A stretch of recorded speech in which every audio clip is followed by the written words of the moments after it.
Assalamualaikum warahmatullahi wabarakatuh. Di video kali ini saya akan membahas lagi seputar aplikasi pinjaman online. Nah, di kesempatan kali ini saya akan membahas tentang ancaman-ancaman di si pinjaman online legal yang wajib kalian laporkan ya. Dalam arti ketika kalian mendapatkan ancaman-ancaman yang memang terlalu barbar atau terlalu mengerikan, kalian wajib untuk melaporkannya ya, karena jelas mereka itu sudah melanggar aturan yang sudah ditentukan, karena tugas mereka sebenarnya itu harus mengingatkan saja tentang tagihan yang sudah tertunggak, tidak boleh memberikan kayak ancaman-ancaman kepada nasabahnya yang mengalami keterlambatan.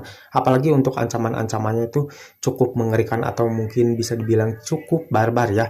Nah, di sini saya akan list kepada kalian ancaman-ancaman seperti apa nih yang sering dialami oleh para nasabah yang mengalami gagal bayar, dan ancaman-ancaman tersebut itu wajib untuk dilaporkan. Untuk lebih jelasnya simak video ini sampai habis.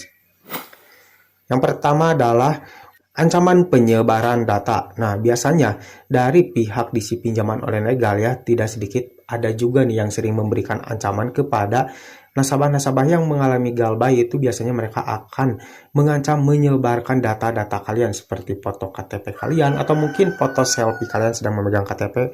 Biasanya mereka akan disebarkan melalui media komunikasi. Biasanya ada nih oknum-oknum yang tidak bertanggung jawab ya, yang selalu memberikan ancaman seperti itu. Karena banyak juga nih informasi yang masuk yang mengalami keterlambatan di aplikasi pinjaman online legal. Untuk ancamannya itu seperti itu. Mereka mengancam akan melakukan yang namanya penyebaran data. Nah, jikalau kalian mengalami ancaman seperti ini, kalian wajib untuk melaporkannya. Apalagi kalau mungkin buktinya sudah kuat bahwasanya ini tuh dari salah satu DC pinjaman online legal misalkan ya, kalian wajib untuk melaporkannya agar DC tersebut itu mendapatkan sanksi, dan tentunya untuk pihak aplikasi pinjaman online legalnya tersebut itu juga pastinya akan mendapatkan teguran yang mungkin jikalau mereka itu memang terbukti DC-nya itu melakukan ancaman seperti itu atau melakukan penyebaran data. Pastinya kemungkinan juga untuk aplikasi pinjaman online legal tersebut itu akan dicabut perizinannya.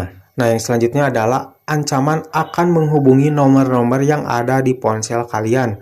Nah, sudah jelas ya bahwasanya mereka itu tidak diperbolehkan untuk menghubungi nomor-nomor yang ada di ponsel kalian ya. Jadi mereka itu hanya bisa menghubungi nomor kontak darurat saja. Itu juga nomor yang didaftarkan oleh kita ketika mengajukan pinjamannya di aplikasi tersebut. Jadi mereka tidak boleh menghubungi nomor selain kondar ya. Jadi hanya sebatas nomor kontak darurat saja, tidak boleh nomor-nomor di luar kondar seperti nomor-nomor yang ada di ponsel kalian. Karena jelas itu hal yang sangat dilarang, dan kalaupun itu terjadi, ini wajib juga untuk dilaporkan ya. Nah, yang selanjutnya adalah ancaman DC lapangan akan datang menjemput tagihan. Nah, sebenarnya untuk kunjungan debt collector lapangan itu hanya sekedar memberikan atau mengingatkan tentang tagihan kita yang sudah tertunggak, dan mereka itu hanya bisa memberikan arahan kepada nasabah-nasabah yang mungkin ingin membayar tagihannya atau melunasi tagihannya, bagaimana cara pembayaran yang benar, mau itu melalui aplikasi langsung atau melalui virtual account. Jadi mereka itu tidak punya kewajiban untuk mengambil tagihan si nasabah tersebut secara langsung ke rumah ya, atau dalam arti mengambil tagihan itu secara cash atau secara tunai, karena jelas itu sudah melanggar aturan ya, karena sesuai aturannya untuk pihak pinjaman online itu tidak boleh melakukan hal seperti itu. Jadi semuanya itu harus berbasis online ya, mau itu pencairan dana ataupun juga pembayaran itu harus dilakukan secara online atau virtual akun, tidak boleh dilakukan secara offline. Jadi jikalau ada debt collector lapangan yang mungkin datang ke rumah kalian dan memaksa kalian untuk membayar tagihan kalian secara cash, kalian wajib untuk melaporkannya, karena jelas mereka itu sudah melanggar aturan. Nah, yang terakhir adalah ancaman penyalahgunaan data. Nah, biasanya nih banyak yang mengalami keterlambatan di aplikasi pinjaman online yang mungkin sering mendapatkan ancaman kayak akan dikirimkan barang COD atau mungkin dikirimkan makanan melalui GoFood, yaitu biasanya sering dialami oleh para nasabah-nasabah yang mengalami keterlambatan atau gagal bayar di aplikasi pinjaman online.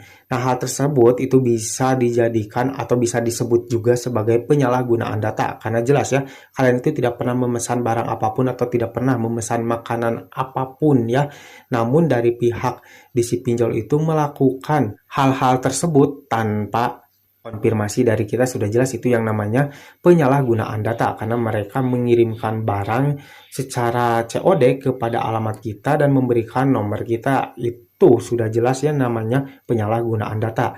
Nah, jikalau kalian mendapatkan ancaman seperti itu, kayak akan dikirimkan barang COD ataupun mungkin dikirimkan makanan ya melalui GoFood atau GrabFood kepada alamat rumah kalian, kalian wajib untuk melaporkannya juga ya, karena pihak mereka itu sudah melakukan yang namanya penyalahgunaan data kita di aplikasi tersebut ya. Jadi kalian tidak perlu takut lagi dan kalian harus berani ya untuk melawan ketika mungkin ada pihak di si pinjol yang mungkin memberikan ancaman-ancaman yang terlalu berlebihan kepada kalian. Nah guys, inilah dia ancaman-ancaman dari di si pinjaman online yang wajib kalian laporkan ya.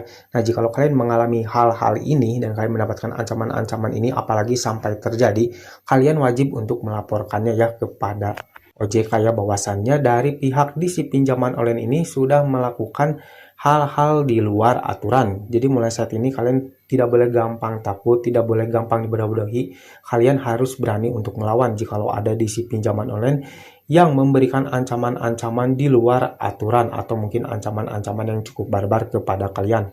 Oke, mungkin sampai di sini dulu video dari saya kali ini. Semoga sedikit video ini bisa bermanfaat buat kalian. Jangan lupa like dan juga share ke teman-teman kalian. Dan tetap dukung channel ini agar semakin berkembang dengan cara klik subscribe di bawah. Sampai jumpa di video selanjutnya. Assalamualaikum warahmatullahi wabarakatuh.